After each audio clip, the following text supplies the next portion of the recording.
d'incidence. On y va de suite, c'est le temps de parole.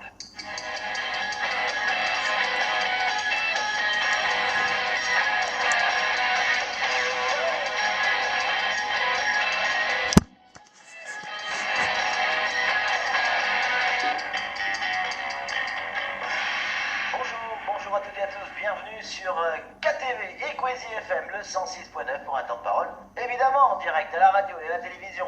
On va parler des déchets ce matin avec notamment Anne-Constance Onguena. Elle est avec nous. Anne-Constance, bonjour. Bonjour. Merci d'avoir accepté notre invitation. Merci On de prend toujours m'accueillir. plaisir de vous recevoir sur ce plateau. Alors, vous nous avez envoyé un petit communiqué avec un nouveau point sur le tri des déchets. Allez, en deux mots, comment ça se passe? Je dirais que cette année est très différente des autres années parce qu'on voit vraiment un changement fort dans les perceptions des habitants qui sont de plus en plus en attente de changement, qui ressentent le changement qui arrive mais peut-être pas encore assez vite à leur goût et qui deviennent de plus en plus acteurs de la gestion des déchets sur le territoire. Alors oui et non. Oui quand on fait les bons gestes et non quand on fait pas les bons gestes. Oui, c'est clair. Alors il y a des chiffres qui sont parlants avec de belles progressions tout de même par rapport aux derniers résultats. Oui, alors quelques chiffres d'ordre général avant si vous le voulez bien qu'on creuse. 66% des personnes qui ont été interrogées déclarent trouver que le territoire est en train de changer en matière de gestion des déchets. Pour autant, ils sont quand même encore très nombreux, c'est-à-dire 90% à trouver que l'île est sale. Oui, bon, ça, c'est un constat, faut pas leur donner tort là-dessus. Ça va mieux quand même. Oui, ça va mieux, ça va mieux. Alors, il y a des points précis, creusons un petit peu, Anne-Constance, où il y a des résultats clairs et positifs. Oui, alors par exemple, est-ce que vous savez quel est le déchet qui est le plus trié à Mayotte? Non. Eh bien, ce sont les ampoules. Pour 73% des personnes interrogées, donc c'était quand même 1200 personnes, 73% des personnes interrogées déclarent recycler leurs ampoules en accomplissant le bon geste de tri, en les mettant dans les bons bacs, au bon endroit, dans le réseau de boutiques. Oui. Et on a une idée de ce que ça donnait avant? Il y a un an? Il y a un an, on ne posait même pas la question parce que c'était assez compliqué de trouver les boîtes pour pouvoir déposer. Maintenant, elles sont bien disposées, bien présentes sur le territoire. Comme quoi, Anne-Constance, quand on met les moyens en place, il y a un début de Absolument, et c'est très encourageant. Ouais. Vous voyez, ils sont 56% des personnes interrogées à avoir entendu parler de la thématique déchets dans la presse et autres, donc c'est grâce à vous quand même, il faut le dire, c'est important, c'est ça aussi qui fait changer les mentalités, et pour autant ils sont quand même 66% à se sentir mal informés sur quels gestes pratiquer et où déposer ces déchets, et il n'était que 50% l'année dernière à se sentir mal informés. Donc le niveau d'exigence globale augmente. Alors avec le côté positif, on trie plus, on trie mieux, mais aussi le côté négatif, ce que je vous disais tout à l'heure, le retour de mauvais gestes qu'il faut bannir, c'est-à-dire le brûlage des déchets. Ça, on le voit encore très souvent. Oui. Trop souvent. Alors par chance, ils déclarent ne brûler que des déchets verts et des déchets organiques, tant mieux, c'est ce qu'ils déclarent, mais c'est pas bon du tout pour la planète. Est-ce qu'on a des résultats sur les piles? J'imagine qu'ils ne doivent pas être très bons. Ah si, ils sont très bons. C'est vrai? C'est le deuxième déchet le mieux trié à Mayotte, avec 71% de gestes de tri, enfin en tout cas où les habitants disent qu'ils trient. Alors d'ailleurs, si vous voulez trouver votre point de recyclage de piles, vous allez sur le site internet jerecyclemespiles.com. Vous verrez d'ailleurs que Mayotte est le seul département d'outre-mer qui a sa cartographie, et vous trouverez commune par commune, en fonction de votre lieu de résidence, vous trouverez le magasin. Amener voilà. Ces piles pour qu'elles soient recyclées. Au minimum, ce qu'il faut que vous sachiez, c'est que dans chaque mairie, il y a un point de regroupement. Ouais. Et si effectivement on arrive quelque part et on nous refuse, on dit non, pas ici, gardez vos piles. Est-ce qu'on a le droit d'exiger? Alors vous avez le droit d'exiger, puis vous nous appelez surtout. Vous venez chez nous, vous nous appelez et on les prendra vos piles. Oui, c'est clair. Samuel Baucher, le rédacteur en chef, le célèbre rédacteur en chef de France Mayotte Matin, a une question à vous poser. Mon Dieu, non. Oui, on parle du citoyen, de l'éco-geste, on va dire, à suivre. Mais il n'y a pas que les citoyens, il y a aussi les entreprises qui ne jouent pas forcément le jeu. Alors qu'il y a des règles qui sont simples, que tout le monde ne connaît pas. C'est le 1 pour 1. Je prends un exemple, un réfrigérateur qui est en panne chez vous, ou même qui marche, mais vous voulez le changer, vous en rachetez un, le revendeur a l'obligation de reprendre votre ancien matériel. Et ça, pourtant, on ne le voit pas partout. Et certains, même revendeurs, disent non, non, je suis pas au courant, je ne le fais pas, je ne le reprendrai pas. Vous avez tout à fait raison, et il faut que ces gestes-là ou que ces comportements-là puissent, dans un temps rapproché, changer également. Puisque après, le lave-linge, on le retrouve sur le bord de la route, et le service public de la collecte des déchets n'est pas fait pour ramasser un lave-linge sur le bord de la route. La benne à ordures ménagères ne collecte pas un lave-linge ou un réfrigérateur. J'ai vu pire encore. J'ai vu, un revendeur d'électroménager accepter de reprendre une machine à laver en l'occurrence, et quelques centaines de mètres plus loin, après avoir livré le matériel neuf, déposer le matériel ancien à côté des bacs poubelles.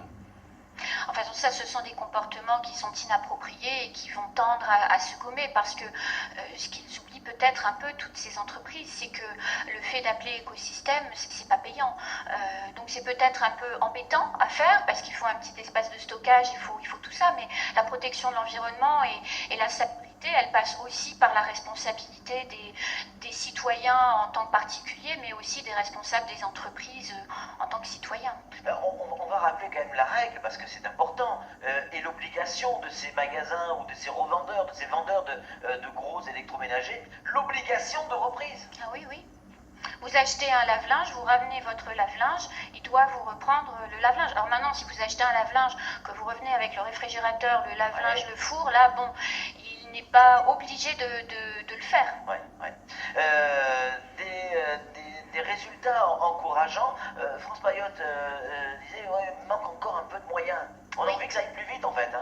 Ben oui, parce que effectivement, on se rend compte quand on prend de la distance sur les résultats de cette année, et surtout quand on compare avec les 2 dernières années, on peut clairement affirmer aujourd'hui que les attentes des citoyens de Mayotte augmentent de manière plus rapide que les moyens qui sont mis à leur disposition pour pouvoir trier, collecter et gérer les déchets. Donc on se rend compte qu'on a une filière qui se structure complètement, du citoyen, c'est-à-dire du consommateur final, jusqu'à l'entreprise qui reprend, qui traite et qui fait les choses dans les règles.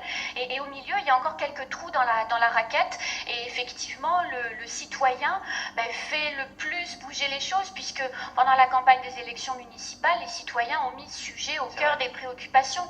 Donc c'est très encourageant, parce que ce sont les citoyens qui font bouger les choses et qui vont faire accélérer le changement dans les prochaines années. C'est une vraie prise de conscience. Ça, c'est l'élément nouveau quand même. Hein. Allez, c'est réel, et c'est pas qu'un chiffre, c'est quand on recroise l'intégralité des chiffres, on voit qu'il y a moins de gens qui n'ont pas d'opinion, ils sont plus que 3% à ne pas savoir, à ne pas avoir d'avis. Quand on a commencé il y a 3 ans, ils étaient 13%.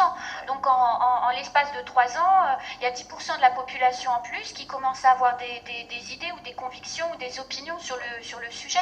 Mais en même temps, il est vrai aussi que vous, les médias, et vous, Coésie en particulier, vous en parlez très souvent, donc ça bouscule aussi les certitudes, et ça aide les gens à avoir des convictions, c'est important. Certainement aussi parce qu'on aime cette île, et on a envie de sûr. la voir toujours aussi belle. Samuel. Alors, il y a une note qui a été donnée par les personnes interrogées, les personnes sondées, sur la qualité du ramassage des déchets. Oui. Elle est en baisse, 2,5 sur 10 contre 3,30 en 2014. Ça veut dire que la qualité du ramassage est en baisse? Non, ça ne veut pas dire ça, bien au contraire. Ça veut juste dire que ça traduit en fait l'exigence des usagers. Je vais vous donner un petit exemple tout simple. L'année dernière, nous avons entrepris, et vous l'aviez relayé dans votre journal, on a entrepris des opérations de déstockage de déchets sur des points emblématiques du territoire. C'était il y a 1 an. On est repassé sur ces points. Les déchets ne sont pas revenus.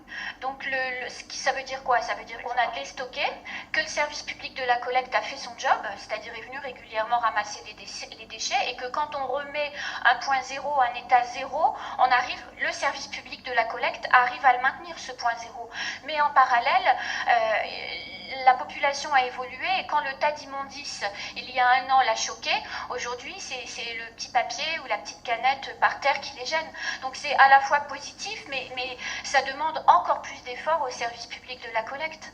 Est-ce que la fiscalité de droit commun ne peut pas être un moteur pour la qualité de la propreté de l'île? Je Je pense justement à la mise en place de la taxe de ramassage des déchets. Quand demain tout le monde va la payer, il y aura encore un niveau d'exigence plus important.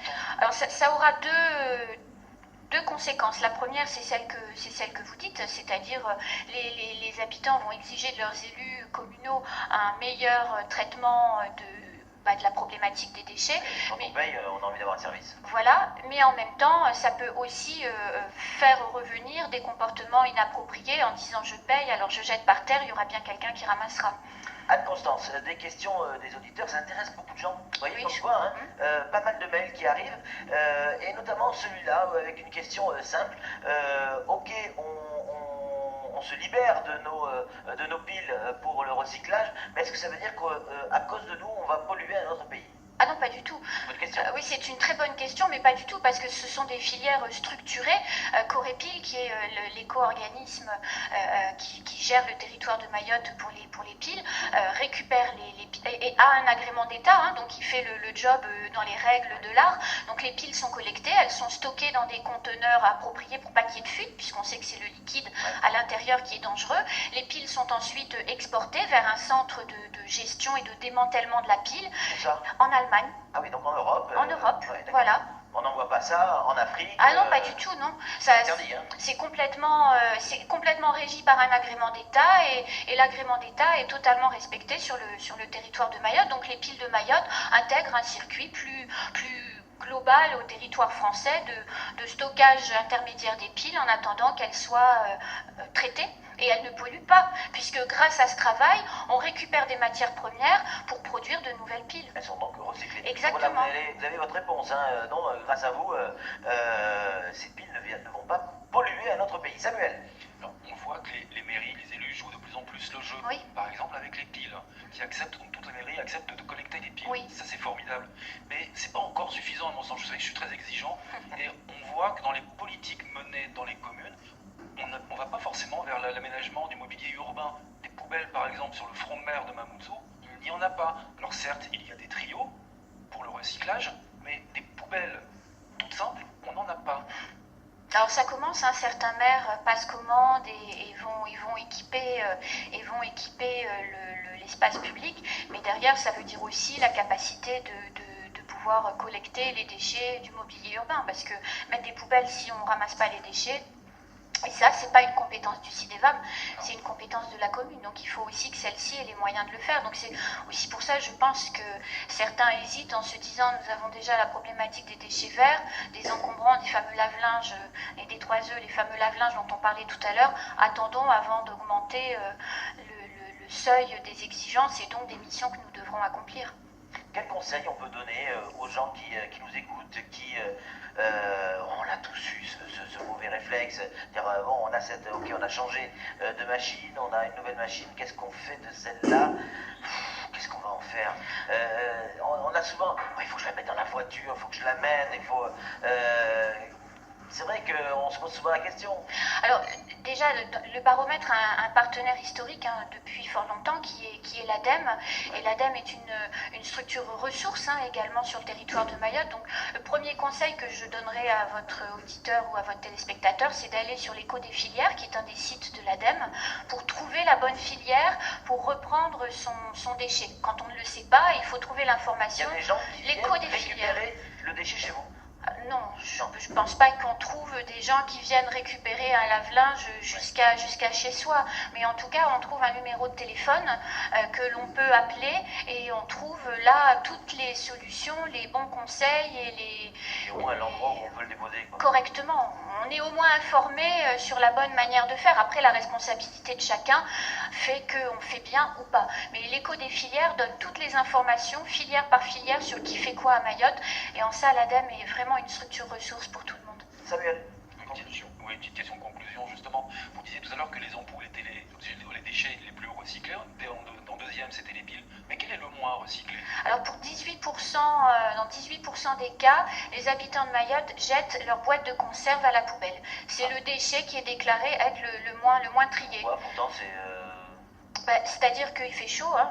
vous le savez bien. Et donc, forcément, dans la boîte de conserve, il y avait un aliment. Donc, entre le temps où on a consommé et le temps où on va jusqu'au trio, bah voilà, c'est sale. Et s'il faut rincer, ça attire les bêtes, les odeurs, etc. Et s'il faut rincer la boîte de conserve avant de la mettre à la poubelle, l'eau est une denrée aussi rare et précieuse que l'aluminium, si vous voulez. Dernière question, c'est fini, je sais, Flo, mais avec un tout petit peu d'humour. On recycle toutes les piles, joli, hein, y compris les piles à col roulé. Les piles au Ah oui, d'accord. Allez, merci beaucoup. Constance, vous laissez merci. Citez qui c'est que vous envoyez la Je blague? peux pas.